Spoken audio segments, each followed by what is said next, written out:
Hello, I'm sorry. False start. Let me start over. Hello, and welcome to the Digital Free Thought Radio Hour on WOZO Radio 103.9 LPFM here in Knoxville, Tennessee. We're recording this on Sunday morning, September 4th, 2022. I'm Larry Rhodes, or Doubter 5. And as usual, we have our co-host, Wombat, on the line with us. Hello, Wombat. I am the Wombat. Yay. And our guest today is the John Richards from England. Welcome. I can't compete with the Wombat. I mean, Lord John Richards himself. Digital Free Thought Radio Hour is a talk radio show about atheism, free thought, rational thought, humanism, and the sciences. And conversely, we'll also talk about religion, religious faiths, gods, holy books, and superstition. And if you get the feeling that you're the only non-believer in your town, well, you're just not. Here in Knoxville, in the middle of the Bible Belt, we have a group of over 1,000 of us, the Atheist Society of Knoxville, ASK. And we'll tell you more about that after the mid-show break. Wombat, what's our topic today? Let's talk about sex, baby. Let's talk about you and me, all the good things that, and I forgot all the lyrics, but it's going to be an interesting show today. Before we get into it, I have mentioned it'd be nice to catch up on everybody, see how they've been doing. Larry, how you been? What's going on with you? Oh, I've been fine. Didn't ride my motorcycle yet this weekend, but I may this afternoon. Just playing games and working. Not bad. Okay, cool. Pretty straightforward with me too. Like I said, I got a lot of car stuff done. We got a lot of equipment fixed up at work. We're all set up for buying new scientific toys at our laboratories. And we're having vendors come in and be like, this is the latest and greatest piece of equipment. And there's so much cool gadgetry that exists in the world that you just have to like sit back and be like, how does it all work? What do we need? And what would be cool to have? And then how do we make the business case argument for it so our higher level managers can get it? But it's a fun time to be a scientist. There's always like some new technology that's out there that we need to capture. John Richards, how you been? Oh, go ahead. You want ideas for new technology? Watch the hacks videos. The hacks videos. What is this? Life hacks. Life hacks videos. Yeah. Some string and make a teacup. Yeah. And make a product after it. Okay. John Richards, what's going on with you, my friend? Everything's fine here, thank you. We had a very good free thought hour last night with the return visit of Pastor Alan Cartwright. Right. The arguments. Yes, that's right. Yes. He came on with his PowerPoint presentation to convince us that Christianity was the thing. And he allowed us to challenge him. So that was fun. Okay. Oh, cool. Good. Mm-hmm. I imagine it was not supposed to be good because he was asking for more punishment, right? Like he needed clickbait so he can say, look at all these angry atheists holding me back. Well, you'll have to watch it. Give him a pleasant time. Okay. Where can we watch that again? Just so the audience doesn't have to wait. Free Thought channel. It's in the live section of videos. Oh, cool. And as we get started, I know Boudreaux just showed up.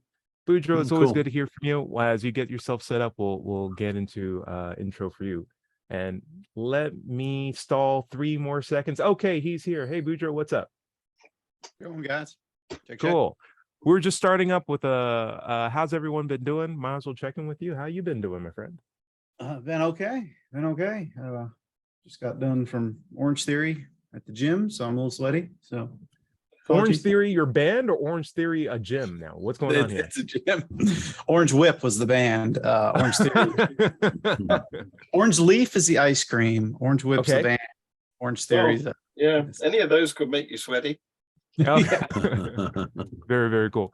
Okay, so today we're going to be talking about a comment that we got on our YouTube page by Cynical Precious.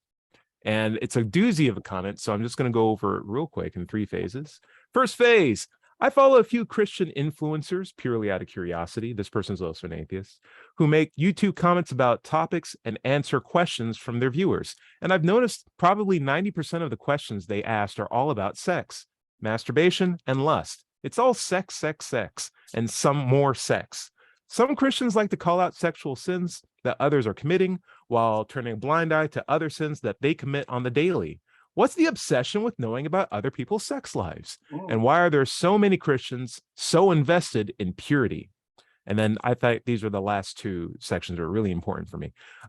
From the push for virginity from a very young age to the obsession of the dreaded wedding night, to adolescents being told to keep their lustful thoughts away, it almost feels as though they want to talk about sex in a nosy, morbidly curious type of way. It's like their own passion and curiosity is burning a hole in their chests, so they just got to talk about it. Let's talk about that then during the show. So a lot of topics here. Go ahead, John Richards. We'll do first impressions and then we'll deep dive into the specifics of the comment itself. Yeah, John well, Richards. You quoted the word. You used the word nosy from the quote in the text that the viewer sent in, or the listeners sent in. And I'd like to reinforce that, because my attitude is that these people like to stick their noses in other people's genitalia. Okay. Any other general thoughts before we do a deep dive? Eric, do you have ideas of like the concept of sex obsession with Christians, even as a taboo subject? Yeah, I've always felt it kind of goes contrary to human biology. It's an odd thing to. Yeah, I think obviously there's some need to have people not masturbate. You know, when they're younger, and in older times it made sense. You know, you didn't want to waste the seed, so to speak. But waste the seed, yeah. Nowadays, so limited. right. We want all of our followers to have incredibly high blood pressure and like be very awkward around the opposite sex. It's very bizarre. Larry, go ahead, weigh on. All right, let's talk about that. The sin of Onan is what they talk about when they're talking about masturbation, but it wasn't about masturbation. It was about obedience to God. In other words, God wanted him to marry his brother's sister after his brother died and have children by her. Well, he did not, quote, finish inside her, and he finished himself basically. But that was and God punished him, but it was because he didn't obey God, not that he did the masturbation thing. So it's wait a second. So are you saying Christians misconstrued something? Huh? They misconstrue something even from their own textbook? That never happened. Because it seems like sex is the one thing that Christians forbid, and without any biblical reason, they have to manufacture reasons for it. John Richards, get in here. I think I know the reason for that. Is because masturbation makes you deaf. So of course he couldn't hear what God was saying. Okay, so this is a new thing for me. So I heard blind. I've not heard deaf. So is that how it is in Europe? Did they say it makes you deaf in Europe? Is that the Okay. So yeah, I did my general thoughts about this is it's never really about the thing that's forbidden. It's always the subtext. And the subtext for me is always control. Right. I'm trying to do whatever I can to control you. And so I will give you these silly barriers to jump over. Don't wear fabrics of two cloths. Don't wear purple. Don't eat shellfish on Sundays. Don't tie knots on this day of the week. Don't have sex in this way. Don't have sex in that way. Don't touch yourself this way. And you won't ever get them all. You'll never find a person who's truly following every single rule in the Bible, because there's so many articulated points that you have to follow. But it's not about hitting them all. It's about the willingness or the intention to do it, because that gives me power as a person who's giving you the commands over you. And while you worry about following all the rules, I'm watching you make sure you follow all the rules and taking 10% of your paycheck at the end of the day. John Richards. Does one sin cancel out another? I mean, would it be all right to masturbate while wearing mixed fabric? Only if you film it. I guess you'd be a problem there. So yeah, I think it's the issue of control. And if you look back at like Mesopotamia, there's not a lot of other stuff to do aside from herd sheep. The masturbate. So like, what else? What are we really, docking these people for? So let's get into the nature of the question. What's the obsession with knowing about other people's sex lives, and why are Christians so invested in purity? I find that to be a particularly useful point. Eric, Why are Christians invested in other people's sex lives? Why is purity such a big deal? Is it because it's awkward to talk about? Is it, I mean, different societies actually, obviously treat it differently, but Mm, and obviously it's changed quite a bit over the years. Some countries, Amsterdam obviously is a little more open with sexuality, and that's obviously grown. I realize I've said obviously like 4 times now, but that's changed kind of quite a bit over time. Does it have something to do with gluttony? Like Ooh. is there some, like, you're not supposed to, eat all the sweets and stuff yourself all the time, so you're supposed to kind of limit the amount of good things you're doing. So as part of it, maybe it feels good, but don't do it that much because it feels so good. It's one of the sins, right? I don't know. Right. Maybe it ties somehow into that. Is it you're supposed to be um limiting in how often you have sex or masturbate or whatever? I mean, I wonder if that's part of it. I don't know. Help me out. So, like, non-Protestant point of view, you had Catholic upbringing, and I'm wondering, Yeah. like, the old school Catholic appreciation of life here on earth is this is a testing ground to determine where you're going to go afterwards. So, like, the pleasures you get here, the pleasures for your body, are nothing compared to the pleasures you can have if you get them from God.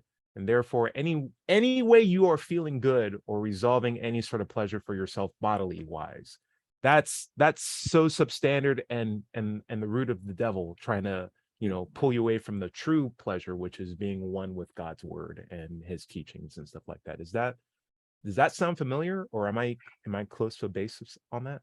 I didn't pay a whole lot of attention in church, honestly. So I just know it as a more hardcore version than Protestantism. That's all. yeah, obviously the Catholics have a whole issue with birth control and things, which is a whole Yeah. other piece. But the one thing that comes to mind in what you're saying, orgasm is fantastic, but talk to the guy who has an orgasm like every 30 seconds, every hour. I think there's actually a real person, A medical condition. had a medical condition, and it's miserable for that guy. So Wow, that's bad. if we're going to say, heaven or the eternity or the afterlife is just more of the wonderful things like an orgasm here, then you're probably in for a little bit of hell then, I would think. Yeah, that would could be be bad. okay. All interesting points. We're going to go up to Larry. Listen, why do people care, or why do Christians care so much about purity, virginity? Why is that such a big deal? I don't know. Maybe it comes back to suffering is There it is. godlike. The more you suffer, the closer you are to Jesus. Don't do anything for pleasure, because it would lessen the suffering that you're supposed to go through here in this life. I don't know, Right. but that's my guess. Like, you give us a body that gets hungry and you tell us don't eat. You give us a body that gets horny and you tell us don't masturbate or have sex. You give us a body that, Mhm. gets thirsty and you're like, don't drink these things, Yeah. drink these things. And you're just like, Mhm. you're just making me suffer. It's like, that's the point though, because Jesus did that for you. It's like, I didn't ask him to. Yeah. Mhm. That guy, Jesus, he's very demanding, isn't he? I mean, Mm, Mhm. first of all, he wants you to love him, Mm. and he came to set mother against daughter and father against son, so that he can have all your love for himself. He's honestly, what's going on there? He Sounds like a cult leader. yes, exactly. Mhm. He can't take competition, that's for sure. Not even distraction as a competition. I mean, if you're pleasuring yourself, that's bad too, because it's not Right. him. He wants Right. I also find the concept of virginity and the way how we use it, at least in Western culture. I won't throw this out to Europe, but like, it's a very toxic label that we give both to girls and men. Because for men, we use it as a form of conquest. We define men based on their sexual exploits in a large part, and it's shamed if they aren't a virgin. Flip side, we take women and we put them on a pedestal if they are a virgin, and we shame them if they aren't. And it's like, and then also on the other flip side, if a guy wants to have sex with another guy, like if they game the system, we shame that as well. And it's just like, Yeah. well, how? Yeah. if sex is happening, someone's losing and someone's moving down on the pedestal and someone's moving up Yes, in yes. every instance. Yes. And you set up a whole racket where that's the case. Where every single time sex is happening, someone's going up and someone's going down, regardless of how it happens. I'm sure there's been some polls done on this, because I'm sure I've read somewhere that if you interview men and ask them how many sexual partners they've had, it's always, you know, in double figures or more. And if you interview women from the same population, they've only had one. So there's a mismatch. Somebody's not having it with somebody. I don't know what's going on. Absolutely. Eric, what's up? I think we left out one more group there when you kind of went through everyone's losing. I left out a lot of groups. If it's both women, I think everyone's winning, and I think everyone agrees. If it's two women, it's lovely.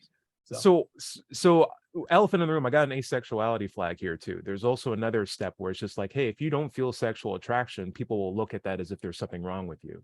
And like the idea of like just not being sexually attracted to anybody is abnormal, when like that is also a normal state. So you could also have a group where when a guy likes a man and a woman who are bisexual, and you can also have the other Punnett square box where it's just not sexually attracted to anything else.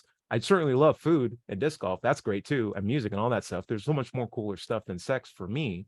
But admitting that even in a public space seems abnormal, but it's also abnormal for me to have this outlook and then look outside and see two things. One, a completely sex obsessed society where I can't even look at a Burger King commercial without it being on like a red carpet with like rose petals falling on top of it, or like a girl in a bikini like driving a Buick truck like in the middle of a desert. And I'm like, what is being sold to me here? This is very bizarre.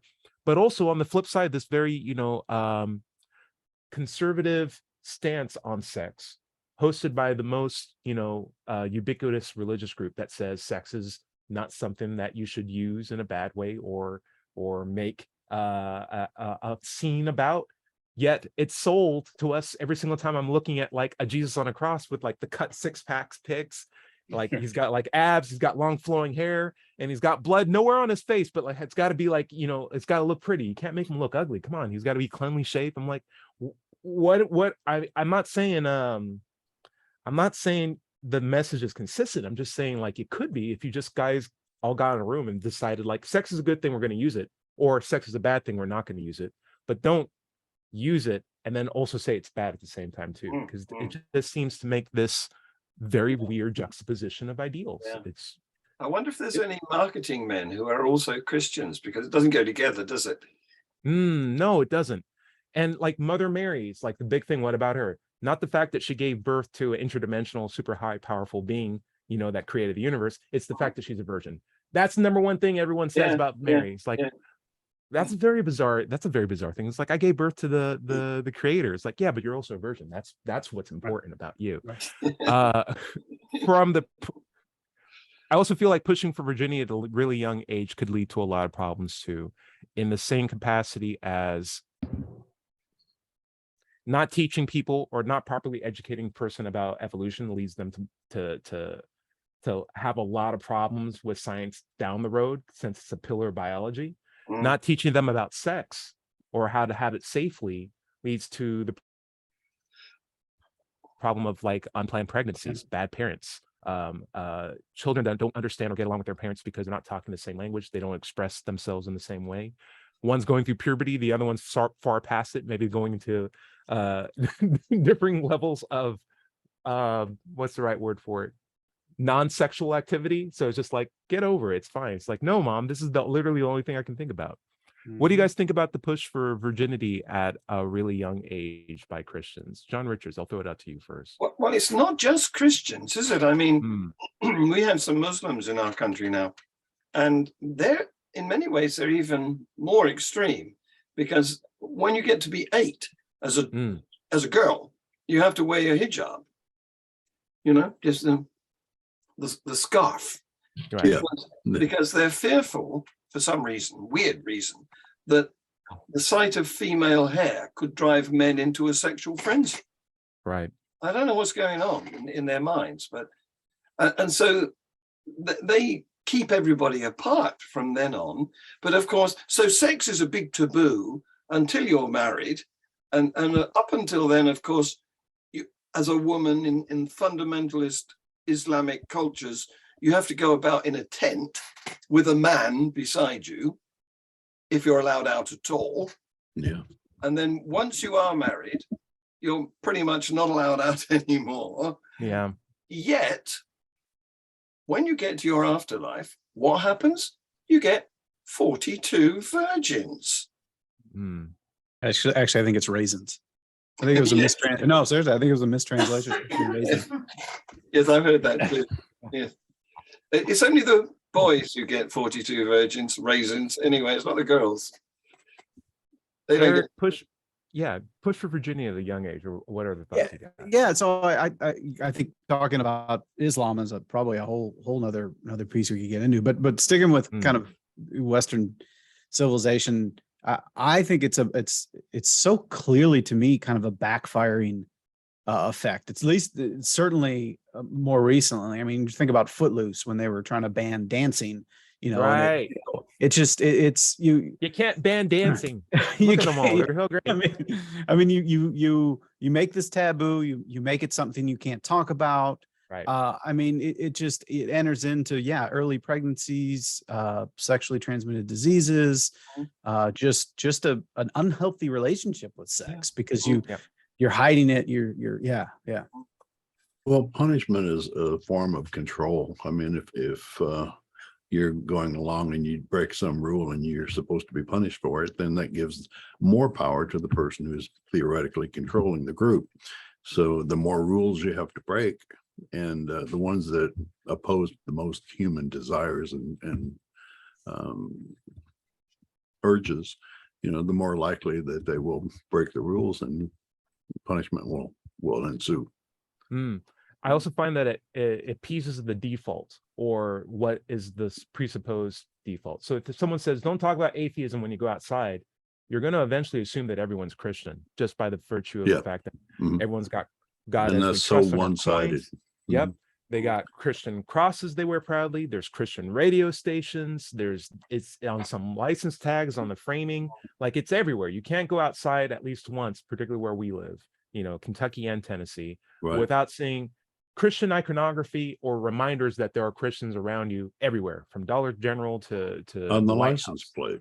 Yeah, it's on everything. Yeah. It's in our government buildings. It's everywhere. But when they say don't talk about atheism because it's a taboo subject, then you begin to assume that everyone who's quiet, even the people on this show, could be Christian, and you have to like tippy-toe around it. I think in the same sense, when they say, hey, don't talk about virginity, don't talk about sex, then the attitude becomes, well, then I imagine that everyone's straight, and that everyone I meet is a guy who is sexually attracted to women, and every woman is this demure, non-sexualized person who can't wait to have babies with me once they get married, right? Or that gay people don't exist, or that asexuals don't exist, or that bisexuals don't exist, or that transgenders aren't things that we have to talk about.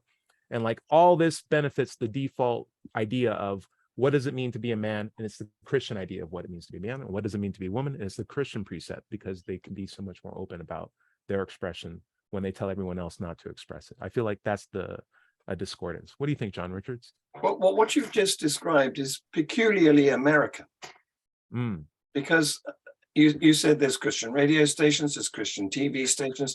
Well, over here, we have Muslim radio stations. Whoa, okay. Muslim TV stations, and I've been on them. Oh, really? I can play you some clips of me on Islamic radio and television. Islamic radio. Okay, that's a new one for me. Yeah, that'd be hard to fly in Tennessee and Kentucky, but I think it'd be good to. So over there, Christianity is kind of silent, but Muslim is loud. It used to be. I mean, you could be. When I was young, there was only the Anglican Church and a few very small denominations that were in peculiarly local areas, and Judaism. But of course, since then, we've had immigrants bring their religion to us. And so we've got Muslim communities, Hindu communities, and pretty much everything else, even Baha'i in Manchester and around Manchester area. So we're very cosmopolitan. And it's better. because what was happening was the Anglican Church, the established church, was moribund. You didn't really have to believe in God to belong to it. You just went along for the tea and cakes and chatted, you know, and it opened itself to invasion by all these alternatives who are much more evangelizing, much more missionaries. Yeah. Okay, guys, there's a lot more topics in this comment that I'd like to go to, but let's do it in the second half of the show. How about that? Sure. Larry, mind taking this out? Stay tuned for the second half of the Digital Free Thought Radio Hour on WOZO Radio 103.9 LPFM here in Knoxville, Tennessee. We'll be right back after this short break. Welcome back to the second half of the Digital Free Thought Radio Hour. I'm Doubter 5, and we're on WOZO Radio 103.9 LPFM here in Knoxville, Tennessee. Let's talk about the Atheist Society of Knoxville, or ASK, for just a moment. We were founded in 2002. It's been 20 years now. We have over 1,000 members, and we have weekly in-person meetings every Tuesday evening in Knoxville's Old City at Barley's Tap Room and Pizzeria. Look for us inside at the high top tables, or if it's pretty weather outside, on the deck. We also have Tuesday evening Zoom meetings for those who can't get out or don't live in Knoxville. You can join us. We'll send you the link if you email us at askanatheist@knoxvilleatheist.org or let'schatsE@gmail.com. You can also find Ask on Facebook, meetup.com, or knoxvilleatheist.org, which is their website. Or you can just Google Knoxville Atheist. You'll find us. It's just that simple. By the way, if you don't live in Knoxville, you can still go to a meetup and do a search for an atheist group in your town. Don't find one? Start one. That's right. Wombat, where do we want to pick up? Hey, we're talking about this comment that we got from Cynical Precious regarding why Christians are so obsessed with sex. Some feedback comments that we got on this inside the YouTube channel is from Geophagus. It's not just Christians and it's not just sex. Religions tend to go after our most basic urges and needs. Look at religious rules on clothing, food, and other interactions with other people, you name it. Control those things and you control those people. And I think that's probably the meat and potatoes behind it. One last comment that was on there is it's also to control the women. Control the women is a huge driving force of this. And if you control women, that's half of your population, you know, and I think I think it's a meted sexual repression, because it's the thing that we probably think the most about, or at least as a species have the most wiring to go towards, because we're all the products of sex, right?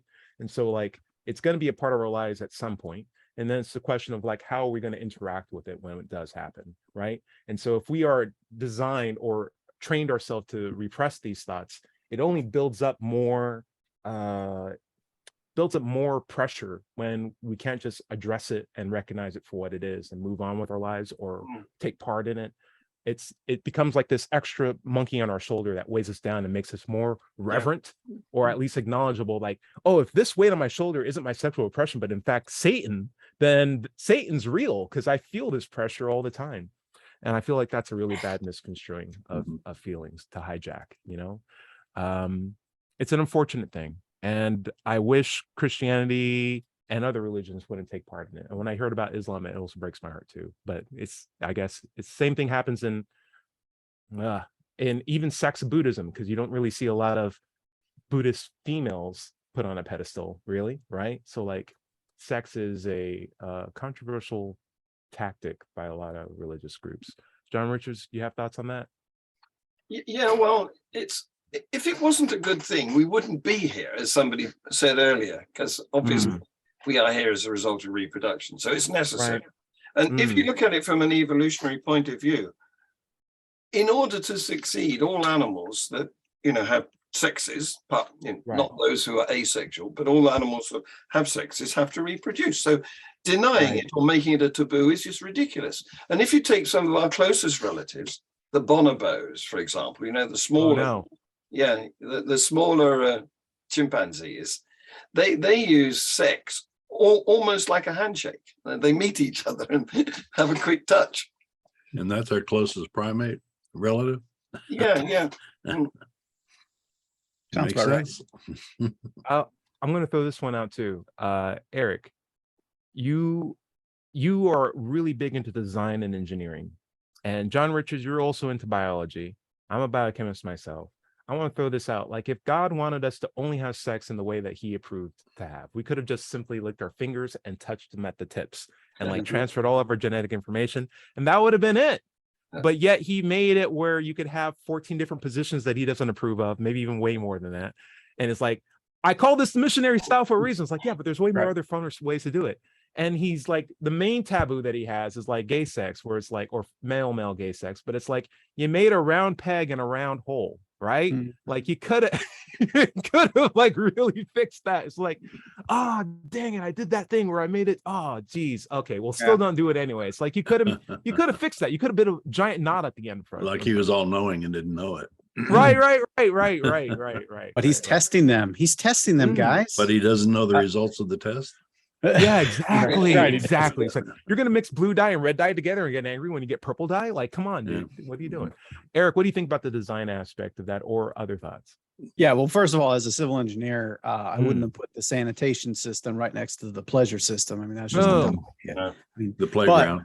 I will say that the other thing that kind of the biology seems to segregate between men and women is men can have multiple orgasms in an easier way than women can. You know, the way the body's designed, it's harder for a lot of women to have an orgasm, which is a poor design. It should be, you would think it would be a 1-on-1. It would just be just as easy for both. Now, of course, that's not all women, but I think you see that in other animals too. And it's obviously it's just a byproduct of evolution, but if both genders were designed the same way, you would think it would be a easier way to have both achieve that. I don't know. Yeah, and it's not as if it's not possible either, is it? Because if you look at mammals, some mammals use the same passageway to breathe and swallow through. You know, we have a nose and a mouth. Like us.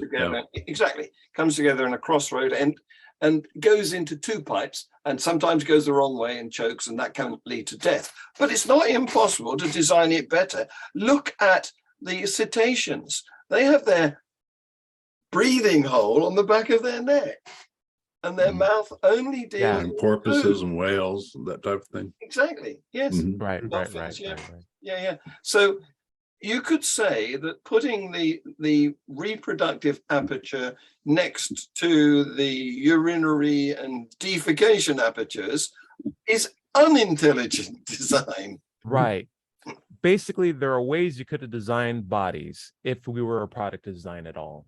Yes. Where all these things that we consider sin or we're told are sins would never have been a possibility or feasible in the first place. Yes. So to make it both feasible, practical, and pleasurable and fun all at the same time for a lot of different people, and then say, but don't do that, is the same condition of putting a trap in the Garden of Eden. Like you put an apple that's delicious, that thing that looks like the thing that people need to eat, that's in hand reach of a people who can reach for it, but told us not to reach for it and eat it, and we didn't eat it.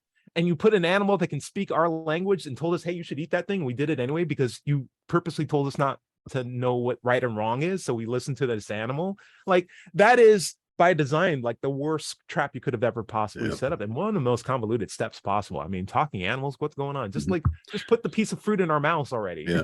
And it's even worse that he used that excuse to curse the rest of mankind. Not just the people who did it.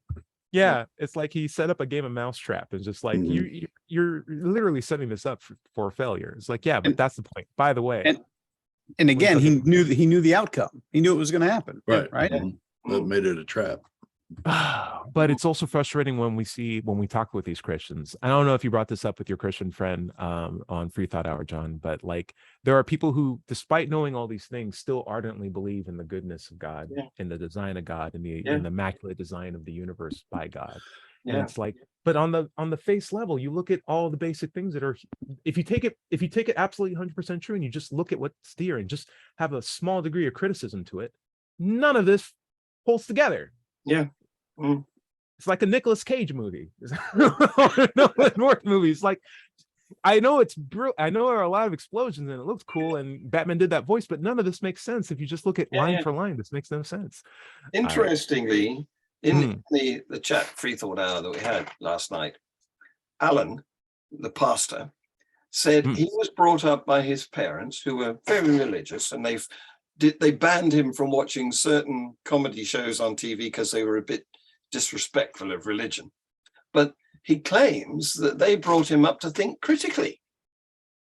So what he's done is he's applied his critical thinking to his faith and reasoned his way through the Bible, but he didn't apply it astutely enough or rigorously enough for him to realize that the whole thing is BS. We just got 2 new comments, and that's a good point, John. That's a really good point, because it's the hypocrisy of it that also bothers me too, right? And so it is disgusting. Anyway, Graham Penn also made a comment on the thread. He says, theism is embarrassed by the curse of merely being human. If pooping and if using the bathroom were voluntary acts, they'd have been deemed sinful as well. And right. Yeah. And then also another comment from Rush MC1. Honestly, most people are obsessed with sex. Christians just come at it from a negative and self-hating angle. Yeah. Okay. Thank you for those comments, guys. Feel free to leave more as we do the chats. Yeah. We've got to be obsessed with sex, otherwise we wouldn't be here. Well, here's my thought. I appreciate him saying most. There are people who aren't obsessed with sex, and it's not an abnormal thing to not be obsessed with. Well, and I want to just make sure that's a point too. But yeah. Fair enough. I didn't mean it's compulsory. What I meant is as a population. There you go. Yeah. It's been a successful way, and even if you don't have an obsession with it, doesn't mean that you can't do it or that you're waiting for or going through a phase. It just means like, no, it's okay to not be obsessed with it. It's okay to look at it in a positive light too. And I feel like what Christianity does is give us a starting pack of cards that are so bad that it basically weighs our impression of sex moving forward. What I really also feel bad about too is the idea that sex is something that men, or how to put it, because it's used to control women never really get a seat at the table in terms of actually enjoying it pleasurably. And we don't have obviously there's no women on the show, but I do feel like there's no voice to a woman that enjoys sex, because a man can talk about it in a way where it's like a pleasurable experience. I had all these orgasms, it was great. But if a woman does it, the societal context is, well, if this is a person who is morally not astute and not good, and there's problems with them. And I feel like that lack of gender equality is also really, really bad too. If I'd be really happy to live in a society where we get rid of this, double patriarchal standard. look at it. Mhm. Yeah, it's a really bad double standard. New comment, patriarchy on patriarchy. The one thing men can't control is giving birth, so they can't be certain they are the father.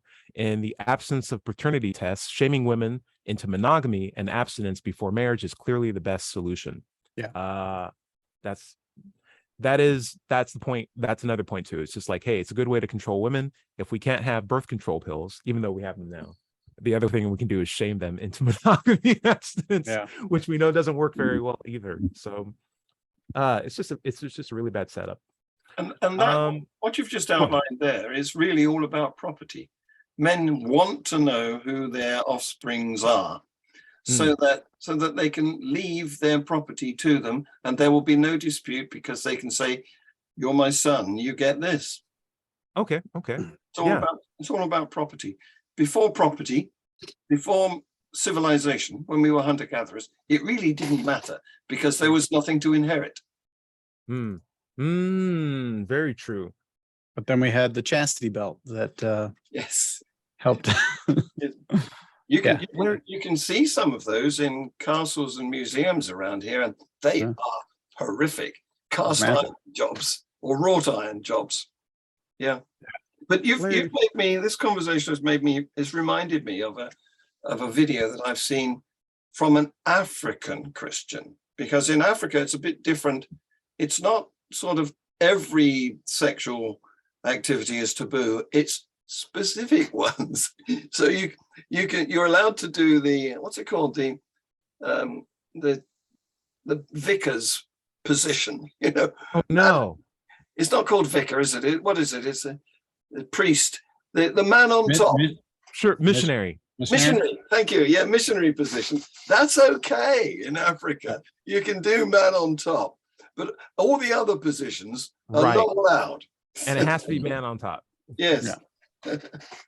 Which actually goes against the a woman has an advantage being on top for her orgasm, and that's another side. Yeah, As long as the man's heavy. Right. Control, It's a yeah. dominance thing, and it's Yeah, the man yeah. that's having sex, it's Yeah. the woman that's receiving it. That's the precept behind it. Let's not get into revealing our favorite positions. Okay, none. Larry, what's your thought on the flock idea? No, I was just thinking back when these rules were being made, and maybe even currently, the preacher could consider the flock, the predatory preacher, if there was one, could consider their flock their private hunting ground, sexual hunting ground, and didn't want others in the group to have sex with their possible conquests, so that they really tamped down on the no sex area, so that STDs and things like that wouldn't get polluted into a pool that they were exploiting. And that makes me think of a news item which I reported this week about a quiverful church in the state of New York, where the leaders, the church leaders, have abused lots of women. Right. And their attitude is they hand over their sexuality to the Lord. Whoa. Yeah. I wonder if we were to do a random poll of preachers, how many had met their own wife or significant other in a similar church group, right? Or even in their own congregation. And like that could be a startling statistic, honestly. I'm going to put my Christian hat on, guys. And I'm going to say you guys have been ragging on Christianity and religion for a while, but you guys haven't offered any solutions. So isn't that typical of atheists? What would you do to make it any better? And how can you even demonstrate that would be the case? I'll throw it out to Larry Rhodes. Larry, you've been ragging on Christianity. So what? What does atheism have? How can you make this better? How can you make appreciation of sex in any way better? At least we have a system. What do you think? Well, I mean, with today's birth control pills and readily available abortion if you need it, and most countries around the world, let me put that addition to it, and modern medicine, there's really no reason why we shouldn't have sex as often and wherever we want to. Now, there are precautions. You have to be adult about it. You have to take the precautions. Unwelcome pregnancies, spread of STDs, that type of thing. But the act itself, there's no reason to forbid it. It's very pleasurable.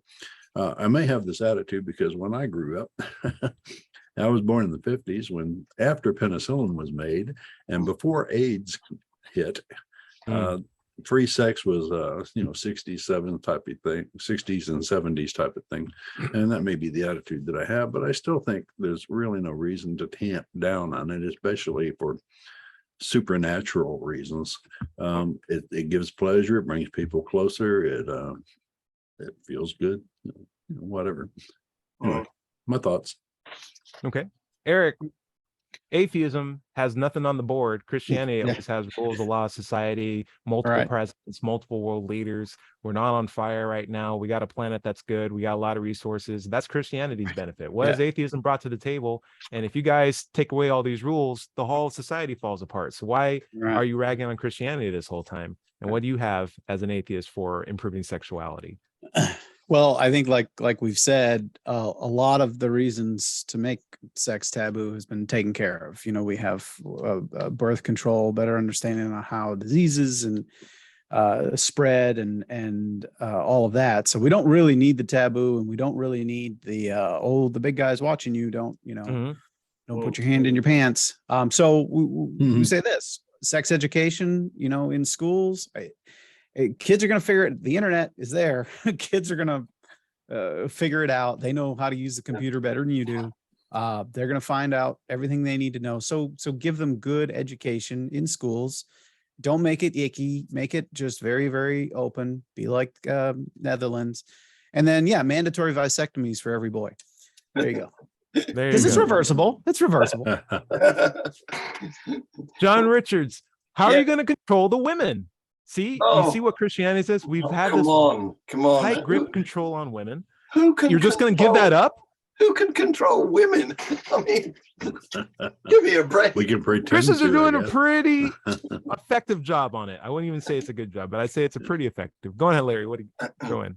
I go to Richard Dawkins' reply when a Muslim asked him, "How do you control your women?" He said, "They're not my women." Ah, Yeah, no, they're autonomous. I like what Eric said about the internet is there. right. And of course, surveys have been done about the usage of the internet, and guess which countries visit the most porn sites? Okay, Hmm. I'm gonna assume it's flipped. I'm gonna say the more conservative the country, the better. But North Korea doesn't have a internet really, I think.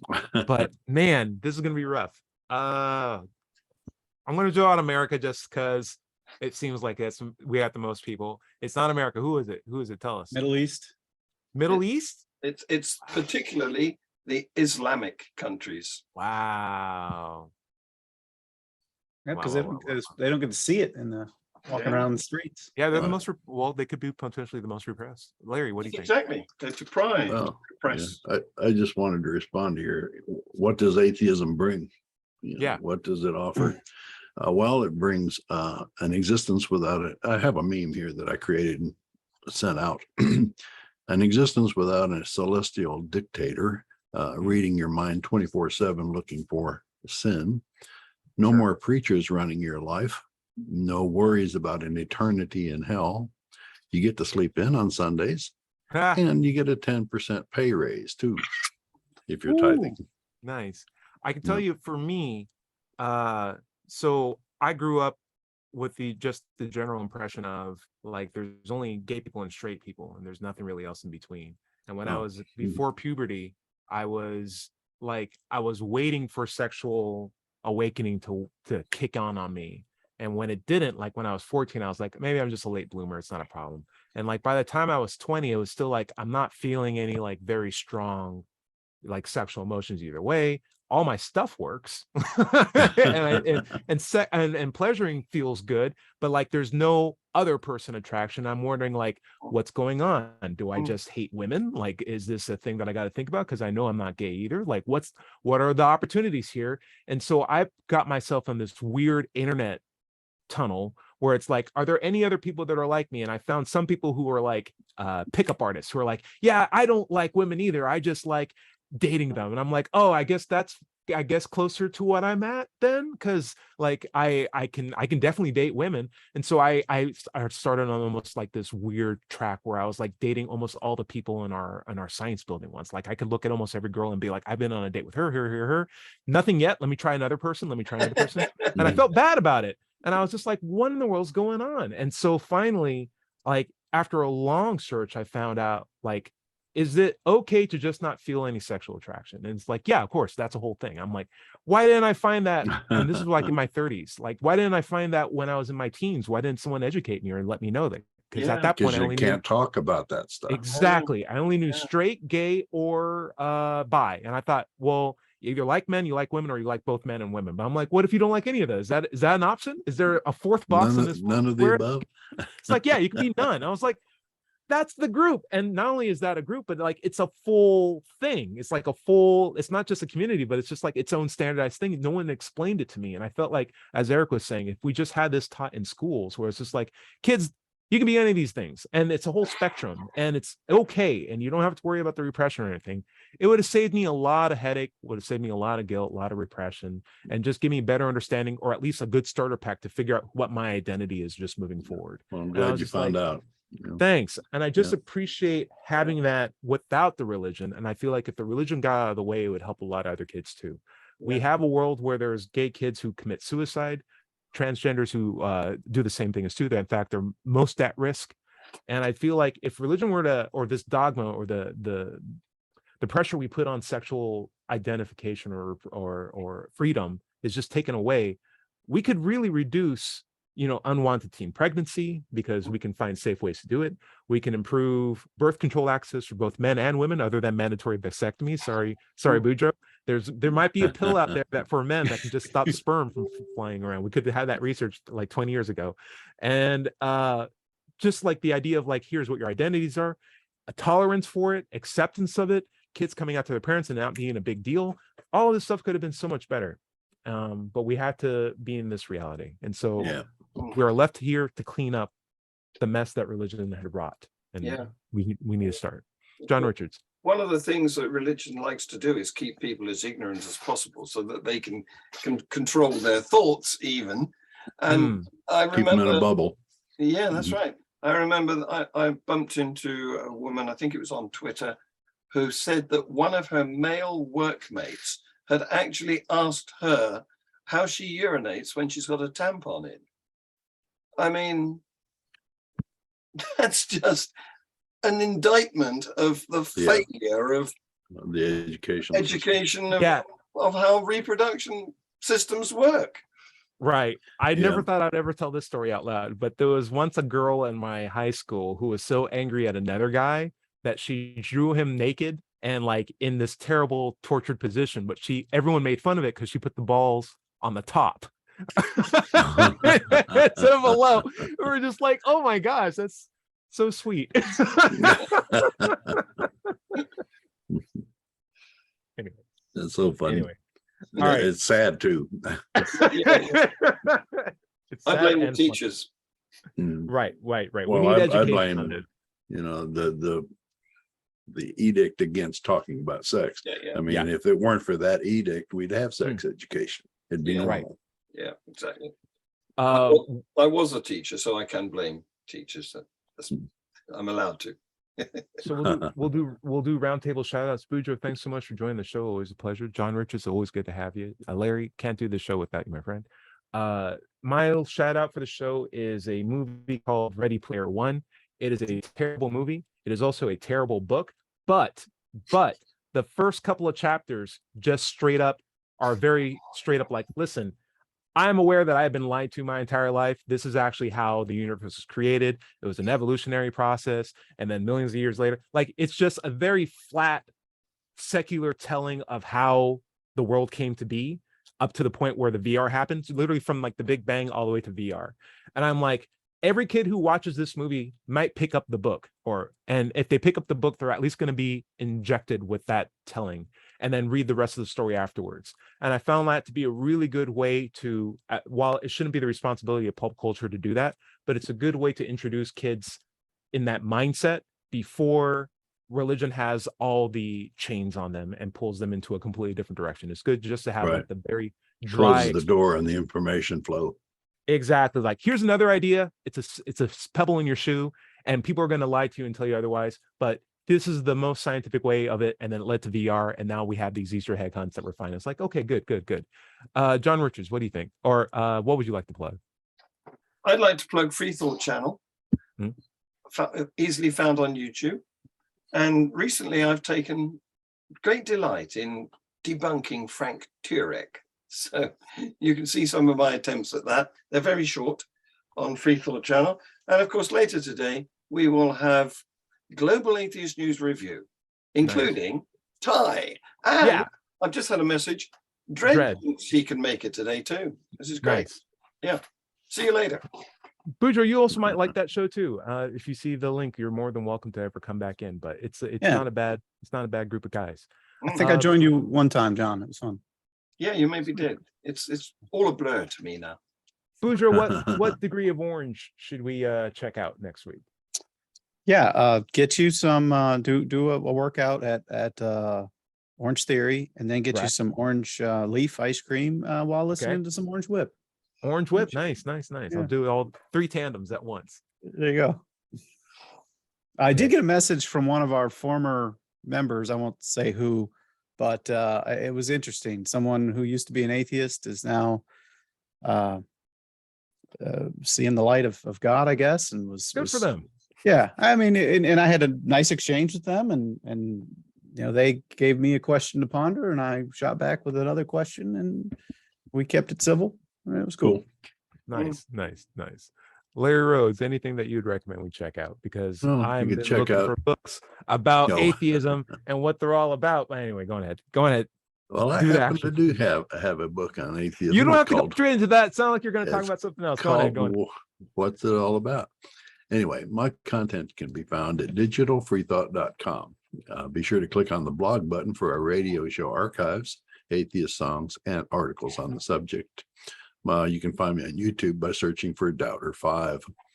If you have questions for the show, you can send them to askanatheist@knoxvilleatheist.org or let's chat se@gmail.com. If you're having trouble leaving religious beliefs behind, you can get help in recovering from your religious experience at recoveringfromreligion.org. Excuse me. You can find this show on podcasts everywhere. Just search for Digital Free Thought Radio Hour. Remember, everybody is going to somebody else's hell. The time to worry about it is when they prove that heavens and hells and souls are real. Until then, don't sweat it. Enjoy your life, and we'll see you next week. Say bye, everybody. Bye, everybody. Bye, everybody. Bye. Bye.